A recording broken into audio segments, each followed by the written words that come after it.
तो now start organic. और कल मैंने आपको जो बेंजीन में आपको टीच किया था,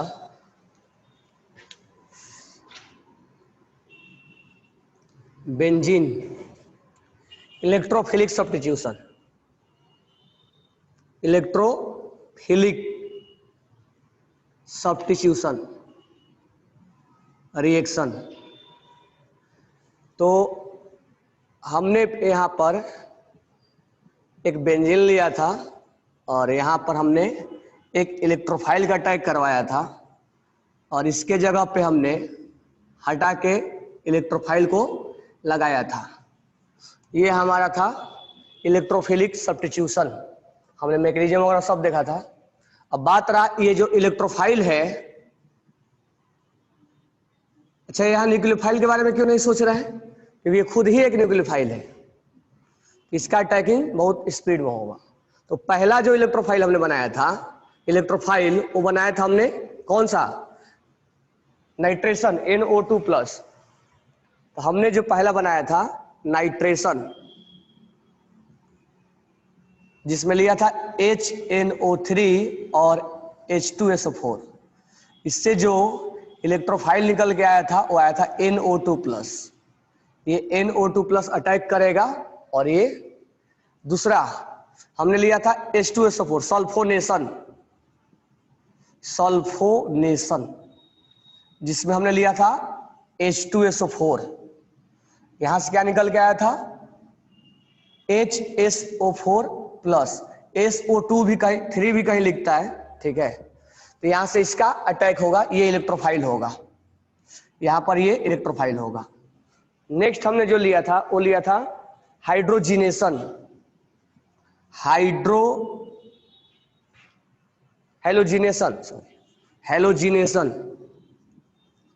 हेलोजिनेशन, जिसमें हमने लिया था X2 और X2 के बदले Cl2, Br2 और I2 लेते हैं और यहाँ पर हम लेते हैं AlCl3। हम यहाँ पर लेते हैं AlCl3 भी लेते हैं या FeCl3 भी लेते हैं FeCl3 भी लेते हैं। और जो हमें यहाँ से इलेक्ट्रोफाइल मिलता है वो X+ मिलता है, जो हमें मिलता है वो X+ मिलता है हमें, ठीक है। फोर्थ वन जो हमने लिया था वो लिया था Friedel Crafts alkylation,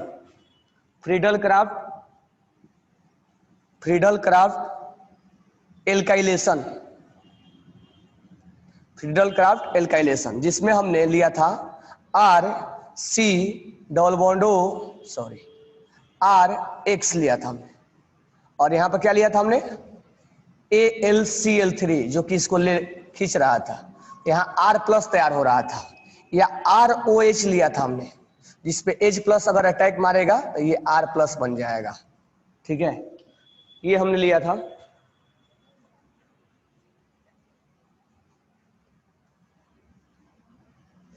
Friedel Crafts alkylation, इसमें हमने क्या देखा था? इसका रीअरेंजमेंट पॉसिबल है।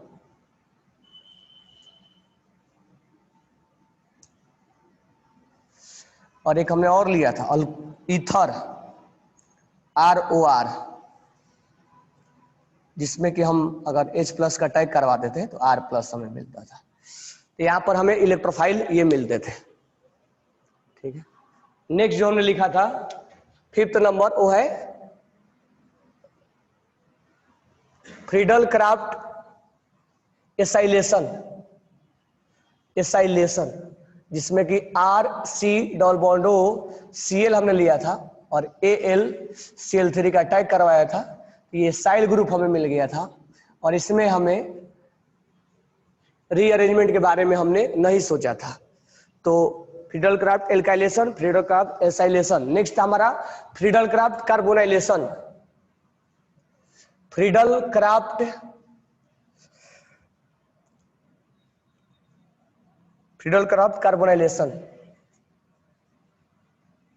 कार्बोनाइलेशन, जिसमें कि था C⋅Cl और Cl, और यहां हमने लिया था plus AlCl3।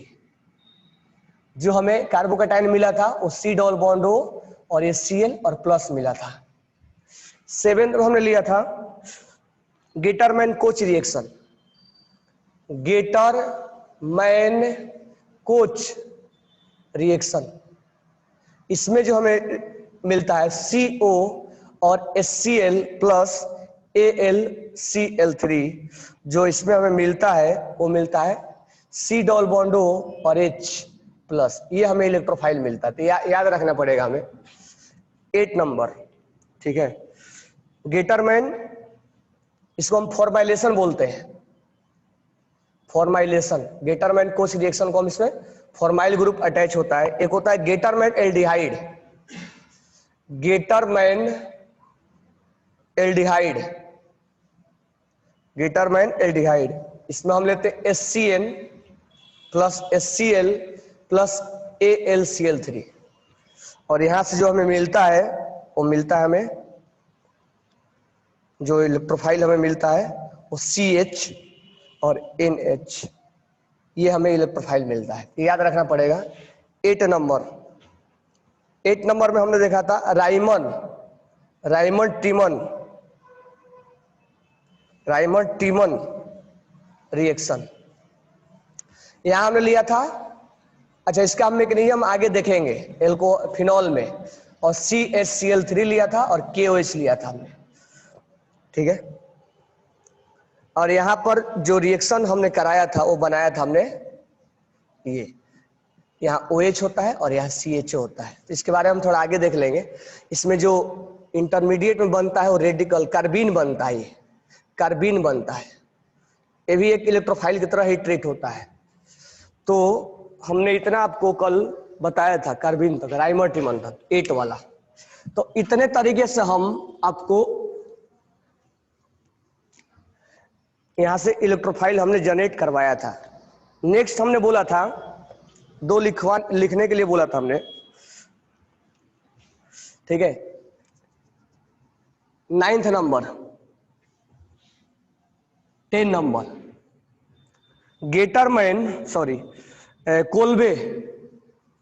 Kolbe reaction.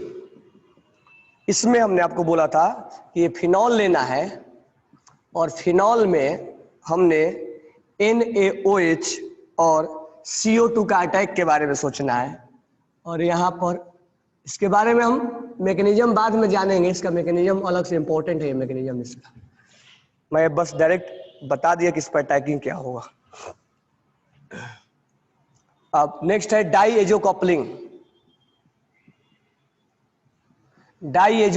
Reaction, ठीक है। इसमें जो होता है या तो फिनॉल होता है या एनिलीन होता है। इनका जब हम रिएक्शन करवाते हैं किससे, बेंजीन डाईएजोसॉल्ट से, बेंजीन डाईएजोसॉल्ट के साथ। जैसे हम एग्जांपल लेते हैं,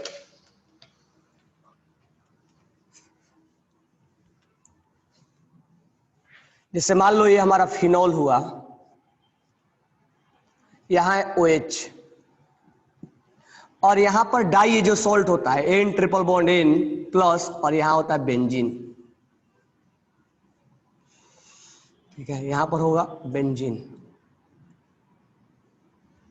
अब होता है क्या, इसका हाइड्रोजन इसके साथ अटैच हो जाता है, ठीक है। ये इलेक्ट्रोफाइल ये इधर जंप मार लेता है, तो यहाँ प्लस हो जाता है और यहाँ माइनस चला जाता है। ये प्लस इस हाइड्रोजन को हटा देता है, कहने का मतलब ये सब्स्टिट्यूशन रिएक्शन ही होगा। इसका मैकेनिज्म हम आगे सीखेंगे क्या होगा। तो ये बेंजीन डाईएजोसॉल्ट है, इसको डाइजोनियम सॉल्ट बोलते हैं, डाईएजोसॉल्ट बोलते हैं इसको। ये बेंजीन डाईएजोसॉल्ट है और ये फिनॉल है। तो ये जब बॉन्ड यहां से उठ के जाता है यहाँ पे, तो यहाँ पर माइनस क्रिएट हो जाता है, ये प्लस माइनस कैंसिल हो जाता है और यहाँ प्लस क्रिएट हो जाता है, ठीक है, जब शिफ्टिंग होती है तब। तो ये प्लस इसको हटा देता है, यानी ये इलेक्ट्रोफाइल का काम करता है, ये इलेक्ट्रोफाइल का काम करेगा ये। तो ये हमारे लिए एक इलेक्ट्रोफाइल है और ये इलेक्ट्रोफाइल इस रिंग पे अटैक मारेगा। अच्छा, कहां पे अटैक मारेगा, तो ये पैरा पे क्यों मारेगा, तो इसके बारे में हम आगे देखेंगे। तो यहाँ पर जैसे अटैक होता है यहाँ प्लस हो जाता है, ठीक है। और ये रिंग ऐसा। तो ये यहाँ एक बॉन्ड टूट जाता है और ये डबल बॉन्ड हो जाता है, तो इसी को बोलते हैं डाई एजो कपलिंग। अब ये यहाँ से चला जाएगा, ये जुड़ जाएगा, ये बॉन्ड हट जाएगा, डाई एजो कपलिंग रिएक्शन। तो यहां पर ये इसके लिए एक इलेक्ट्रोफाइल का काम किया, ये इसके लिए एक इलेक्ट्रोफाइल का काम करता है।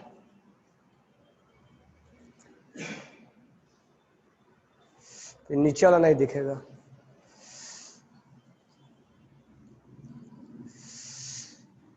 ठीक है। तो इस रिएक्शन को मैं कल बोला था कि वो लिख लो, तो इसमें हम पढ़ क्यों रहे हैं, तो डाई एजो जो ये सॉल्ट है ये एक इलेक्ट्रोफाइल बन जाएगा यहां से, ये बहुत ही इंपॉर्टेंट रिएक्शन है। अच्छा, इसका भी बनाने का एक तरीका होता है, तो हम बाद में भी सीखेंगे।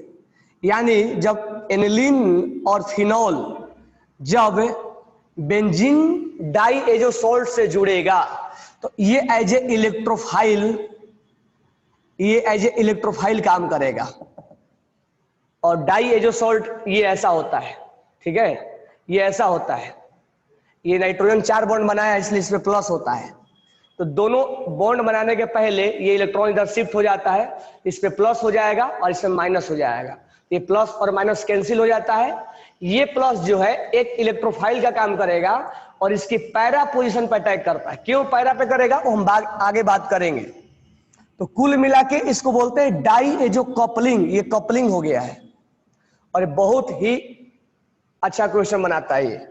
तो कहने का मतलब ये हुआ कि हम यहाँ एक इलेक्ट्रोफाइल तैयार कर रहे हैं। तो हमने 11 टाइप आपको बताया जिससे एक इलेक्ट्रोफाइल तैयार कर रहा हूं। कार्बिन भी अपने आप में एक इलेक्ट्रोफाइल है। आपसे पूछा जाएगा कि रायमंड ट्रिमर रिएक्शन में, कई बार एग्जाम में भी आया है, रायमंड ट्रिमर रिएक्शन में इंटरमीडिएट में कौन सा क्या बनता है, तो हम बोलेंगे कार्बिन बनता है। ये कार्बिन है और ये इलेक्ट्रॉन डिफिशियंट में आता है। तो हम कार्बिन के बारे में हम आगे पढ़ेंगे कि कार्बिन कैसे बनता है, लेकिन ध्यान रखना कहीं ना कहीं हम इलेक्ट्रोफाइल का ही जनरेशन कर रहे हैं। 11 पॉइंट हमने लिखवाया आपको जिसमें हर बार एक इलेक्ट्रोफाइल जनरेट कर रहे हैं। यहाँ ये इलेक्ट्रोफाइल है, यहाँ ये इलेक्ट्रोफाइल है, यहाँ ये इलेक्ट्रोफाइल है, यहाँ ये इलेक्ट्रोफाइल है, यहाँ ये इलेक्ट्रोफाइल है, यहाँ पर ये इलेक्ट्रोफाइल है, ठीक है, इसमें भी इलेक्ट्रोफाइल होगा, बाद में हाइड्रोलाइसिस होता है। अब एक और पॉइंट है 12th नंबर पॉइंट में हम नाइट्रोसेशन, एक हमारे को नाइट्रेशन जो हमने पहला लिखवाया था वो नाइट्रेशन था, अब एक है हमारे को नाइट्रोसेशन।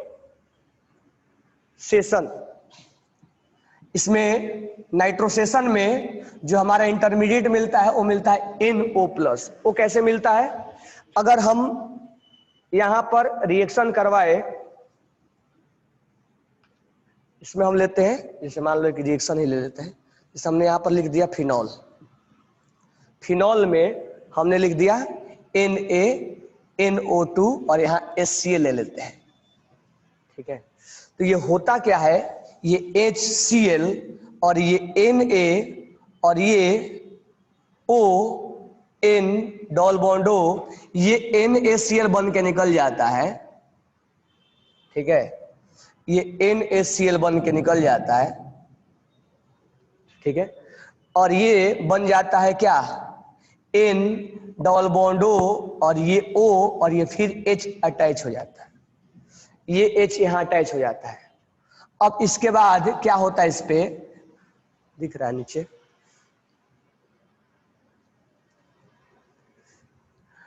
अब ये Na और Cl बन के निकल जाता है, ये हाइड्रोजन यहां लग जाता है।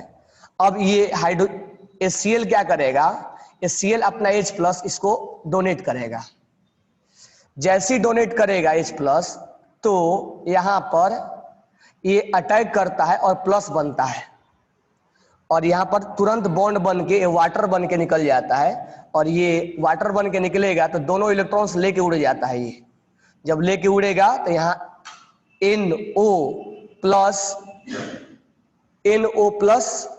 जनरेट करता है।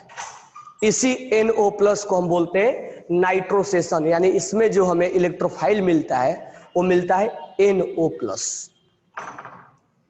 इन नाइट्रोसेशन NO+ इलेक्ट्रोफाइल बनता है। तो ये चीजें बार बार याद नहीं रखना है, ठीक है, एक बार मैंने बता दिया कि कैसे बनता है ये। क्या हुआ होगा, ये Na और ये Cl आपस में जुड़ा होगा, ये N डबल बॉन्ड O और O और ये H इसके साथ अटैच हुआ होगा, ठीक है। अब जो एसिड जो है ये अपना हाइड्रोजन यहां दिया होगा, ये एसिड अपना H+ यहां दिया होगा, जैसे हमने उसमें भी देखा था नाइट्रेशन में और सल्फोनेशन में भी हमने देखा था। ये H+ इसको देगा तो ये वाटर बन के निकल जाएगा, ये दोनों इलेक्ट्रॉन जो है लेके निकलेगा, इस पे हो जाएगा NO+। तो यहाँ हमें जो इलेक्ट्रोफाइल मिलता है नाइट्रोसेशन में वो NO+ मिलता है, ठीक है। तो हमने 12 पॉइंट आपको लिखवाए जहां पर एक इलेक्ट्रोफाइल का जनरेशन होता है, चाहे नाइट्रोसेशन हो नाइट्रोसेशन हो चाहे नाइट्रेशन हो। देखो नाइट्रेशन में NO2+ होता है, याद रखना, नाइट्रेशन में NO2+ होता है और नाइट्रोसेशन में NO+ होता है, तो दोनों का रिएजेंट अलग अलग है। तो हमने नाइट्रोसेशन बताया, नाइट्रेशन बताया, सल्फोनेशन बताया, सल्फोनेशन में क्या बनता है, ठीक है। फिर हमने बताया आपका हैलोजन वाला में हैलोजिनेशन जिसमें C+ मिलता था। तो nitration, nitrosation, sulphonation, halogenation, Friedel Crafts alkylation, Friedel Crafts acylation, Kolbe, ये गेटरमैन कोच वाला गेटरमैन एल्डिहाइड, ये फॉर्माइल है CHO+, यहां जो मिलता है याद रखना CHO+ मिलता है, ध्यान रखना। और इसका रिएजेंट का नाम याद रखने का, गेटरमैन फॉर्माइलेशन में याद रखने का कि कार्बन मोनोऑक्साइड और HCl और AlCl3 ये CHO+ का फॉर्मेशन करता है और यही एक इलेक्ट्रोफाइल होता है जो बेंजीन रिंग पे अटैक मारेगा। यानी गेटरमैन कोच फॉर्माइलेशन में CHO+, याद रखना, गेटरमैन कोच फॉर्माइलेशन में CO+ HCl plus AlCl3, CO+ HCl plus AlCl3, जब जब ये तीनों मिलेंगे एक ही लाइन में बोल देना है कि हमें CHO+ इलेक्ट्रोफाइल मिलेगा। क्या क्या होगा, CO HCl और AlCl3। तो हमारा इलेक्ट्रोफाइल क्या होगा, CHO एल्डिहाइड, एल्डिहाइड पे प्लस, उसको हम फॉर्माइलेशन बोलते हैं। जब गेटरमैन में इस CO के बदले बस HCN आ जाएगा, बस इतना ही चेंज होगा, CO के बदले HCN आ जाएगा, तो वहां पर CH डबल बॉन्ड NH ये आपका क्या होगा, इलेक्ट्रोफाइल मिलेगा। राइमंड टिमर में कार्बिन मिलता है, ये कैसे कार्बिन आता है वो आगे हम बात करेंगे। CHCl3 यानी यहां क्लोरोफॉर्म लेते हैं और उसका बेस के साथ अटैक करवाते हैं, कार्बिन का फॉर्मेशन होता है। ये कार्बिन इलेक्ट्रॉन डिफिशिएंट होता है।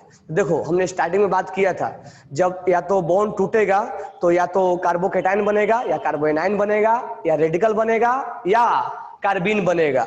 तो राइमंड टिमन में 2-3 जगह ही कार्बिन बनता है, बहुत ज्यादा एक हम नाइट्रोजन कंटेनिंग कंपाउंड में पढ़ेंगे, लास्ट में कार्बिन वहां ही बनता है। तो एक कार्बिन राइमंड टिमन में बहुत फेमस क्वेश्चन है, पूछता है कि राइमंड टिमन रिएक्शन में कौन सा इंटरमीडिएट बना या कौन सा इलेक्ट्रॉन डिफिशिएंट बना, तो हम बोलेंगे कार्बिन बनता है जो कि इलेक्ट्रॉन डिफिशिएंट रहता है। इसका याद रखने का CHCl3 ये नेम रिएक्शन है और ये नेम रिएक्शन का हम बाद में मैकेनिज्म देखेंगे जब हम फिनॉल पढ़ेंगे तब, क्योंकि हम यहाँ तो बस इलेक्ट्रोफाइल बनाना सिखा रहे हैं कि इलेक्ट्रोफाइल कहाँ से बनेगा और कैसे अटैक मारेगा। तो हम यहाँ पर इलेक्ट्रोफाइल का बनाना और अटैकिंग करना सिखा रहे हैं, ठीक है। तो यहाँ पर 10th नंबर में कोल्बे, कोल्बे वाला आपको याद होना चाहिए, this one is also one of the name reaction. तो 9 और 10 एक साथ ही हम फिनॉल में पढ़ते हैं। कोल्बे में CHO का अटैकिंग होता है, NaOH और CO2 लिया जाता है।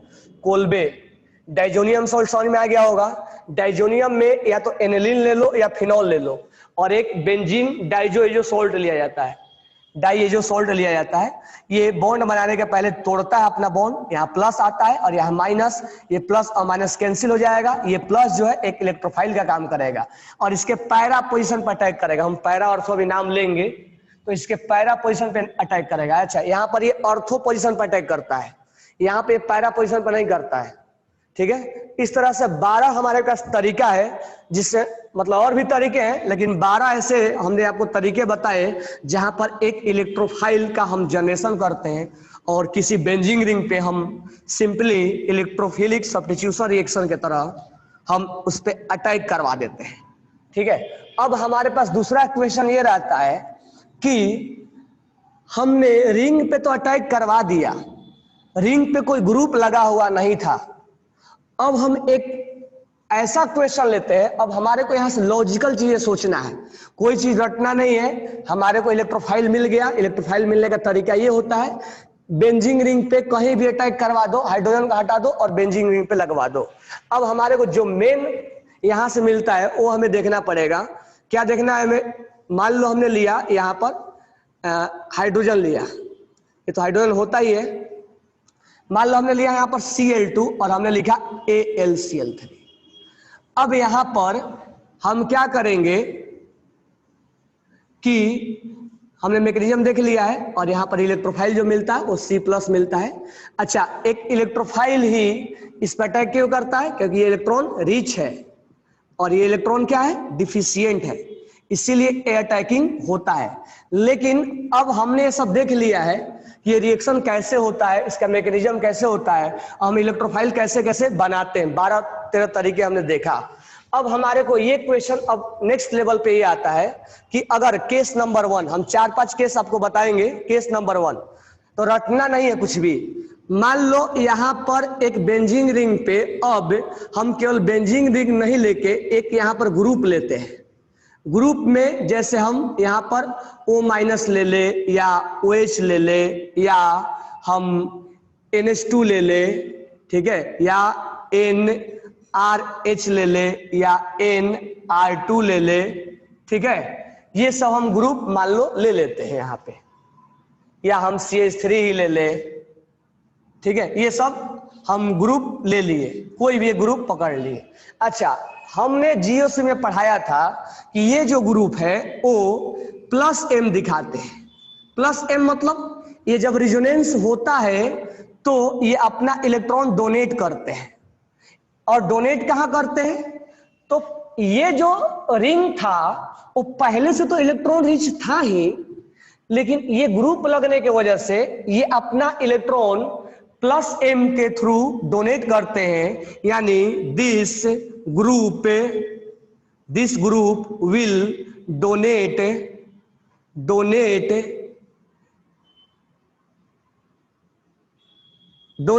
इलेक्ट्रॉन थ्रू मीजोमेरिक यानी रिजोनेंस के थ्रू ये ग्रुप टू द रिंग। अच्छा, जब ये रिंग के थ्रू जब अपना इलेक्ट्रॉन ये भेज रहे थे तो क्या होगा? तो यहां से दो चीज निकल के आता है। एक तो पहले इलेक्ट्रॉन तो था ही इसके पास, ये अच्छा खासा इलेक्ट्रॉन रिच था, और जब ग्रुप लग रहा है तो और इलेक्ट्रॉन ये भेज रहा है। तो भेजने से क्या होगा? ये रिंग जो है और इलेक्ट्रॉन रिच हो जाएगा। यानी ऐसे केसेज में एक इलेक्ट्रोफाइल और जल्दी अटैक मारने की कोशिश करेगा। इसीलिए इसको हम बोलते हैं कि ये क्या है? एक्टिवेटिंग ग्रुप है। तो ये रिंग में इलेक्ट्रॉन्स बढ़ा देते हैं, तो इसीलिए this group is known as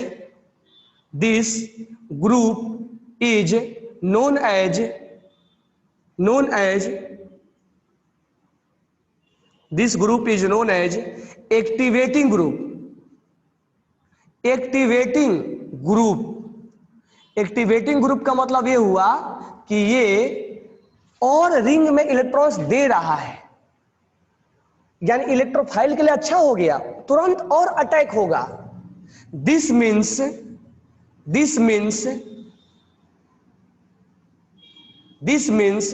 reaction of electrophile will increase, यानी स्पीड और बढ़ जाएगा ये इलेक्ट्रोफाइल का। अगर आपसे बोला जाए कि एक Cl+ यहां अटैक करेगा कि ये ग्रुप लगेगा तब अटैक करेगा, तो हम बोलेंगे कि यहां जल्दी, इस केस में अटैक जल्दी करेगा। क्यों? क्योंकि यहां रिंग पे इलेक्ट्रॉन्स बढ़ गए हैं, तो बढ़ने के लिए एक इलेक्ट्रोफाइल के लिए, और इससे अच्छा बात क्या हो सकता है कि उसको इलेक्ट्रॉन्स क्लाउडिंग मिल रहा है। तो ये ग्रुप जो है वो इलेक्ट्रॉन डोनेटिंग है। अच्छा, किसके थ्रू है? ये भी अपने आप में इंपॉर्टेंट है। तो ये मेजोमेरिक के थ्रू है, यानी रिंग पे इलेक्ट्रॉन्स की क्लाउडिंग को और बढ़ा देगा। मान लो यहां पर 500 इलेक्ट्रॉन थे तो यहां पर 1000 इलेक्ट्रॉन कर देगा ये, तो इसके लिए तो और अच्छा बात हो गया ना। इसका मतलब इस दोनों में हम स्पीड के बारे में बात करें कि इस दोनों में कौन किसमें इलेक्ट्रोफाइल ज्यादा अटैक करेगा, हम बोलेंगे इसमें अटैक ज्यादा होगा। अच्छा, सेकेंड बात ये है, तो हम इसको क्या बोलते हैं? एक्टिवेटिंग ग्रुप, क्योंकि इसको और एक्टिवेट कर दिया है रिएक्शन के लिए, और इसको प्रोसीड कर दिया है, इसको एक्साइटेड कर रहा है कि तुम जल्दी से और रिएक्शन कर लो। ठीक है। नेक्स्ट पॉइंट ये है कि जब हम रिजोनेंस करवाते हैं तो आपको याद होगा कि नेगेटिव यहां और यहां और यहां आता है, यानी ये जो रिजोनेंस जब इलेक्ट्रॉन्स देगा तो ये डिस्टेंस पे डिपेंड करके नहीं देगा, ये पोजीशन पे डिपेंड करके देता है। यानी इट इंक्रीज, इट बोले तो ये group, it increase electron density at ortho and para position. ये मेटा पोजीशन पे इलेक्ट्रॉन्स नहीं बढ़ाएगा।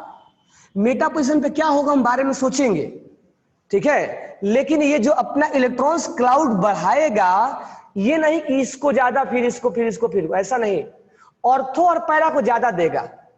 अब फिर ये दिमाग में आएगा सर ऑर्थो को ज्यादा कि पैरा को ज्यादा? दोनों इक्वल, ऑर्थो और पैरा को इक्वल अमाउंट में देगा, इसमें कोई डिफरेंशिएट नहीं होगा कि ऑर्थो पास में इसलिए ज्यादा और ये दूर है तो इसलिए, सब दिमाग में मत रखना। ये दोनों को इक्वल अमाउंट में देगा, इसके लिए अलग अलग नहीं है।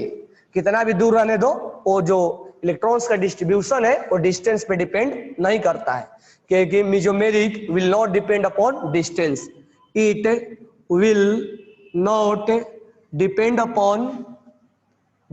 Upon distance. ये डिस्टेंस में इसको कोई लेना देना नहीं है, ये पोजीशन के बारे में जानता है। तो ये ऑर्थो और पैरा पोजीशन पे ये देता है। तो कहने का मतलब ये है कि ये जो ग्रुप लगा हुआ है वो इलेक्ट्रॉन डोनेटिंग है। क्या है? इलेक्ट्रॉन डोनेटिंग है। तो इलेक्ट्रॉन डोनेटिंग होने की वजह से ये इलेक्ट्रॉन और क्या हो गया? रीच हो गया। तो इसकी एक्टिव और हो गया, यानी एक्टिवेटिंग ग्रुप है, यानी स्पीड इसके कंपेयर में इसका स्पीड बढ़ गया। और किस पोजीशन पे बढ़ा हुआ है?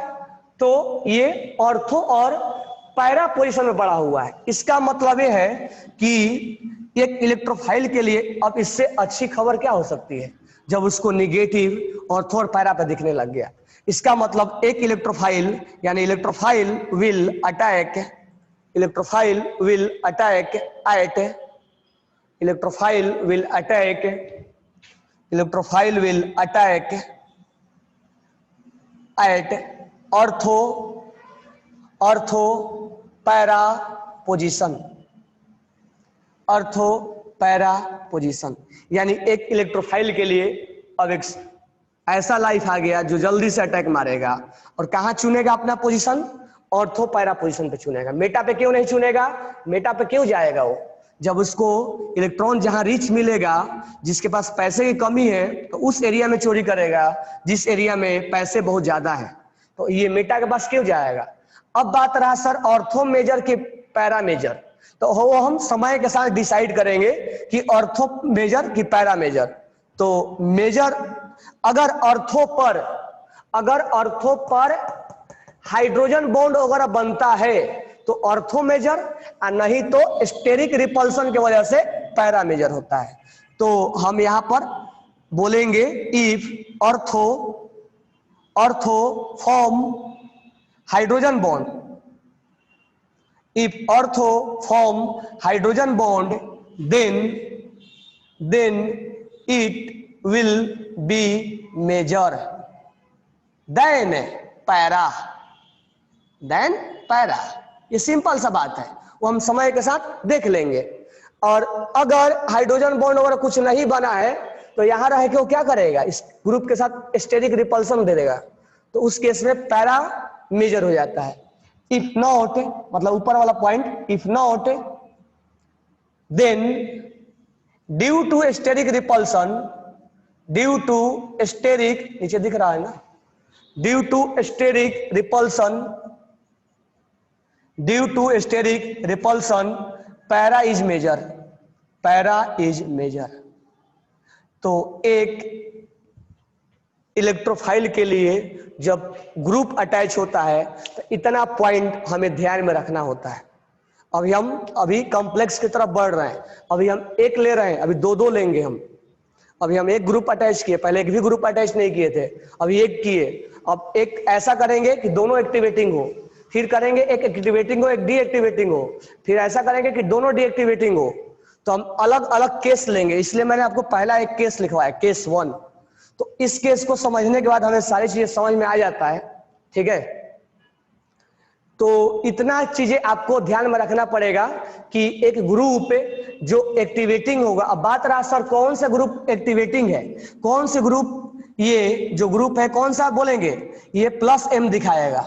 सर कौन सा ग्रुप प्लस एम दिखाता है, मैं आपको ट्रिक दिया था, जब माइनस रहे, लोन पेयर रहे, ये रहे, कुछ विशेष विशेष भी चीजें हैं जो मैं अलग से आपको इसमें नहीं बताऊंगा, अलग से एकदम बिल्कुल सेपरेट बताऊंगा कि जहां पर देखने में जैसा लगता है वैसा होता नहीं है, ठीक है। तो कुछ कुछ उसको अलग से स्पेशल में लिखवाऊंगा। यहाँ लोन पेयर है, यहाँ लोन पेयर है, और ये देखो हाइपर है, ये जरूरी नहीं कि प्लस एम दिखाएगा, प्लस एच दिखाता है, ये हाइपर है, टोलिन हाइपर दिखाएगा वो, लेकिन दिखाएगा जरूर।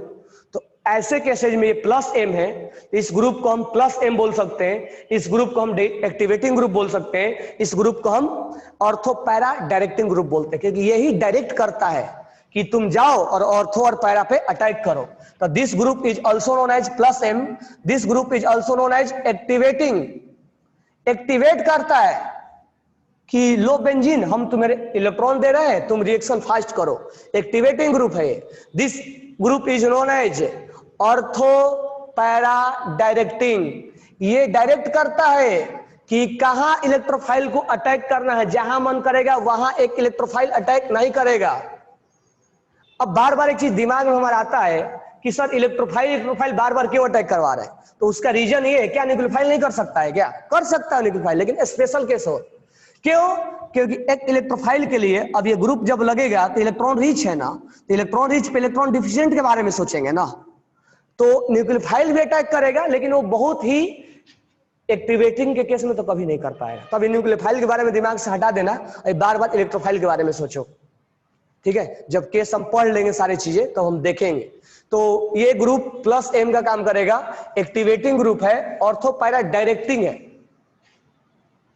डायरेक्टिंग है, यानी ये ऑर्थोपैरा को डायरेक्ट करता है कि तुम्हें जाके वहीं पर अटैक करना है। अब बात रहा ऑर्थो मेजर की पैरा मेजर, वो समय के साथ डिफाइन होगा। अब देखो राइमर टीमर में जब हमने इलेक्ट्रोफाइल का अटैक करवाया था, ऑर्थो बनाया था, उसका रीजन अब समझ में आ गया होगा, इसलिए बनाया था क्योंकि वो हाइड्रोजन बॉन्ड बना रहा है, पैरा नहीं बनाते हम। जबकि एक डाइजो कपलिंग में हम पैरा वाला के साथ रिएक्शन दे रहे थे, क्योंकि वो हाइड्रोजन बॉन्ड नहीं बनाता है, इसलिए पैरा वाला वहां मेजर करवाते हैं। तो ये डिपेंड करता है कैसा होता है, ठीक है। तो ये लिख लिए होगे। अब एक मैं वही छोटा सा रिएक्शन तुम्हें मान लो और देता हूं कि जैसे हमारा एक एग्जाम्पल है, यहां एच ओ है,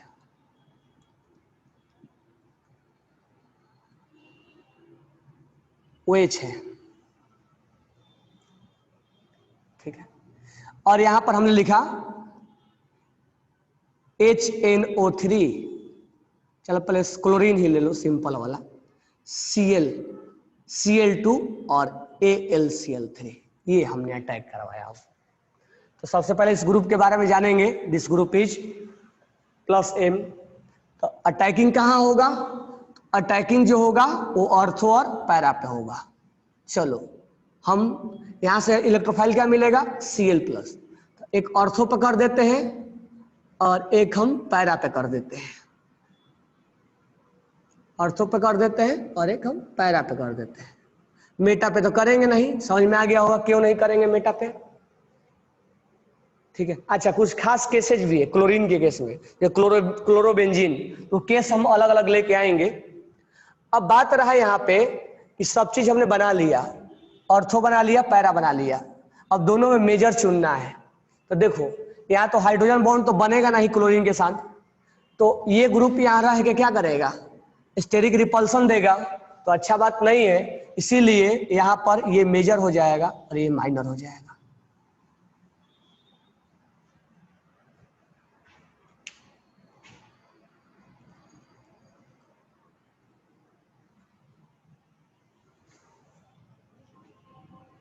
ये चीज समझ में आया क्या?